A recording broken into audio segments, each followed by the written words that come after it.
দক্ষিণ এশিয়ার সবচেয়ে দুর্নীতিগ্রস্ত দেশ বাংলাদেশ। তারা বলেছে অন্তত আফগানিস্তানের পিছনে বাংলাদেশ রয়েছে, নেপাল, ভুটান এদের চেয়েও বাংলাদেশ বেশি দুর্নীতিগ্রস্ত দেশ। আপনি কেন এটি বলছেন না? বিগত 15 বছর ধরে আপনার দেশ থেকে যে পরিমাণ অর্থ পাচার হয়েছে তা দিয়ে আপনার দেশে 2 বছরের বাজেট দেওয়া যেত। তৃতীয় বক্তা আসছেন সার্জিস আলম, তার নির্ধারিত সময় 5 মিনিট 30 সেকেন্ড। ধন্যবাদ বিজ্ঞ বিচারক মণ্ডলী। বিজ্ঞ বিচারক মণ্ডলী, আজকে পক্ষ দলের তৃতীয় বক্তা যেখানে শেষ করেছে সেখান থেকে শুরু করতে চাই। তিনি মাত্র বললেন যে ওয়ার্ল্ড র্যাঙ্কিংয়ে পাকিস্তানের 9টি বিশ্ববিদ্যালয় রয়েছে, কিন্তু সবচেয়ে দুঃখের কথা সেটি পাকিস্তানের মতো রাজনৈতিকভাবে এত বড় একটি অস্থিতিশীল দেশেরও যখন 9টি বিশ্ববিদ্যালয় 1000-এর মধ্যে র্যাঙ্কিংয়ে থাকে বিশ্বে, আমার বাংলাদেশের 3টিও থাকে না। আমার বাংলাদেশ এ কারণেই সফলতম হতে পারে না। তিনি আজকে বললেন আমরা নাকি আমাদের যে স্বপ্ন সেটিকে বিশ্বাস করি না। আমরা একটি দেশ নিয়ে যখন কথা বলবো তখন শুধু স্বপ্নের উপরে ভর করে থাকতে পারি না, ওই আবেগ দিয়ে চালিত হতে পারি না। যদি আমার স্বপ্নকে বিশ্বাস করেই আমি দক্ষিণ এশিয়ার মধ্যে সফলতম হতে পারতাম তাহলে এত ছোট স্বপ্ন দেখতাম না, আমি পুরো পৃথিবীর মধ্যে সফলতম হওয়ার স্বপ্ন দেখতাম। কিন্তু স্বপ্ন এবং বাস্তবতার মধ্যে অনেক পার্থক্য রয়েছে। আজকে তাদের 3 বক্তা যে তথ্যগুলো দিয়ে গেলেন, তাদের তথ্য অনুযায়ী 1971 থেকে আজকে 2022 সালে এসে বাংলাদেশ প্রত্যেকটি ক্ষেত্রে উন্নত হয়েছে। হ্যাঁ, আমরা বিশ্বাস করি উন্নত হয়েছে, কিন্তু দক্ষিণ এশিয়ার অন্যান্য দেশ কিংবা পৃথিবীর অন্যান্য দেশ কি বসে রয়েছে? বিজ্ঞ বিচারক মণ্ডলী একটু লক্ষ্য করুন, 2020 সালের তথ্য মতে বাংলাদেশের যে অর্থনীতি এটি হচ্ছে বিশ্বের 35তম বড় অর্থনীতির দেশ, যেটা 2035 সালে গিয়ে হবে বিশ্বের 25তম বড় অর্থনীতির দেশ। বাংলাদেশের উন্নতি হচ্ছে, হবে। আপনি যদি ভারতের দিকে তাকান, ভারত বর্তমানে বিশ্বের 7ম বড় অর্থনীতির দেশ, 2035 সালে গিয়ে ভারত হবে বিশ্বের 3য় বড় অর্থনীতির দেশ। ভারত আপনার দিকে তাকিয়ে বসে রয়েছে না, দক্ষিণ এশিয়ার অন্যান্য দেশ বসে থাকছে না, পৃথিবীর অন্যান্য দেশগুলো বসে থাকছে না।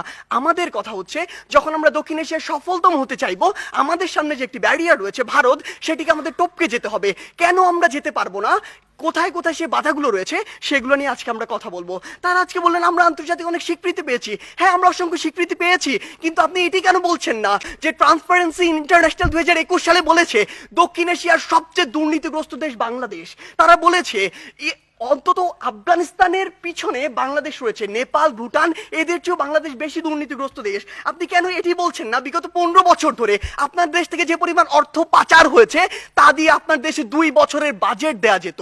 আমাদের সমস্যাগুলো এই জায়গায়। আপনি শিক্ষা নিয়ে কথা বলছেন, বাংলাদেশের শিক্ষা খাত যদি লক্ষ্য করুন, পৃথিবীর কোনো মধ্যম আয়ের দেশ, স্বল্প উন্নত দেশ কিংবা উন্নত দেশে জিডিপির মাত্র 2% শিক্ষা খাতে বরাদ্দ দেওয়া হয় না, বাংলাদেশে মাত্র 2% দেওয়া হয়। শুনে অবাক হবেন, এই 2%-এর অধিকাংশই চলে যায় আমাদের ওই শিক্ষক, কর্মকর্তা, কর্মচারীদের বেতন দিতে।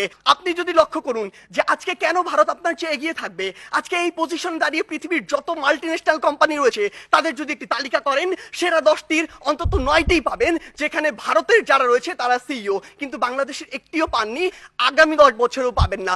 এই ক্ষেত্রে গুরুত্বপূর্ণ কিছু কথা রয়েছে যেগুলো আপনারা উপেক্ষা করে যাচ্ছেন। আপনারা কিভাবে ভারতের সাথে তুলনা করেন? একটু আগে একটি হাস্যকর কথা বলে গিয়েছেন যে ভারতে নাকি 0.2 মিলিয়ন অর্থাৎ মাত্র 2 লক্ষ মানুষ বিদ্যুতের সুবিধার কাছাকাছি যেতে পারেনি। আপনি একবার চিন্তা করেছেন ভারতের জনসংখ্যা কত? 130 কোটি জনসংখ্যার একটি দেশ, আর আপনি 17 কোটি জনসংখ্যা নিয়ে ভারতের সাথে তুলনা করছেন। আপনি যদি 17কে 130-এর সাথে তুলনা করে সে অনুযায়ী গুণ করতেন তাহলে দেখবেন ভারত আপনার চেয়ে অবশ্যই এগিয়ে রয়েছে। আপনি আজকে কথা বলছেন বাংলাদেশের বিভিন্ন খাত নিয়ে, কৃষি খাতের কথা বলছেন। বাংলাদেশের কৃষি খাতের জন্যই আমাদেরকে আরো ভুগতে হবে। বাংলাদেশের কৃষি খাতে আপনি এই জরিপে আর আপনার এই পরিসংখ্যানে যা দেখাচ্ছেন, কৃষকের কাছে যান সেটি দেখতে পাবেন না। কৃষক আজকে তার ধানে আগুন পর্যন্ত লাগিয়ে দেয়। আজকে কি হয়েছে? আজকে হয়েছে যে পুরো বাংলাদেশের যে হাসপাতালের যে সিস্টেম, স্বাস্থ্য খাত, এটি 8 থেকে 10টি কোম্পানির হাতে, মানুষের হাতে জিম্মি রয়েছে। এটি থেকে বের হয়ে আসতে হবে। আজকে আমাদের ঢাকা শহর কেন্দ্রিক সবকিছু সেন্ট্রালাইজড হয়ে গিয়েছে, এখান থেকে ডিসেন্ট্রালাইজড করতে হবে। ঢাকা শহর পৃথিবীর বসবাসের অনুপযোগী শহরদের মধ্যে অন্যতম। এই অন্যতম হওয়ার যে কারণটি, এই অন্যতম কারণটি হচ্ছে এটি। আমাদেরকে এই জায়গাগুলোতে কাজ করতে হবে। আপনি ডেল্টা প্লেনের কথা বলছেন, আপনি প্যারিস চুক্তির কথা বলছেন। এই প্যারিস চুক্তি থেকে যেমনটি ট্রাম্প করেছিল, যখন ইচ্ছা তাদের স্বার্থ থাকবে না, বের হয়ে যাবে। আপনাকে আপনাদের নিজের স্বার্থ দেখতে হবে। আপনি দেখবেন ওই কার্টাগোনা প্রোটোকল চালু হয়েছিল ঠিকই, যুক্তরাষ্ট্র মনে করেছে যে পরিমাণ কার্বন নিঃসরণের লিমিট দেওয়া হয়েছে সেটা তার পক্ষে মানা সম্ভব না, সে বের হয়ে গিয়েছে। তারা সেইটুকুই লক্ষ্য করবে। তাই মাননীয় বিচারক মণ্ডলী, আমরা বিশ্বাস করি বাংলাদেশ অবশ্যই সফলতম একদিন রাষ্ট্র হবে, সেটি আমরা স্বপ্ন দেখি, কিন্তু 21 শতাব্দীর মধ্যে এটি সম্ভব নয় যখন আমাদের সামনে ভারত রয়েছে। সম্ভব হবে যদি আমরা যে সীমাবদ্ধ ক্ষেত্রগুলো দেখিয়েছি সেগুলোতে কাজ করতে পারি। আমরা প্রত্যাশা করি কোনো একদিন আমাদের প্রজন্ম বাংলাদেশকে সফলতম রাষ্ট্র হিসেবে দেখবে। ধন্যবাদ বিজ্ঞ বিচারক মন্ডলী। আজকের বিতর্ক প্রতিযোগিতায় আগত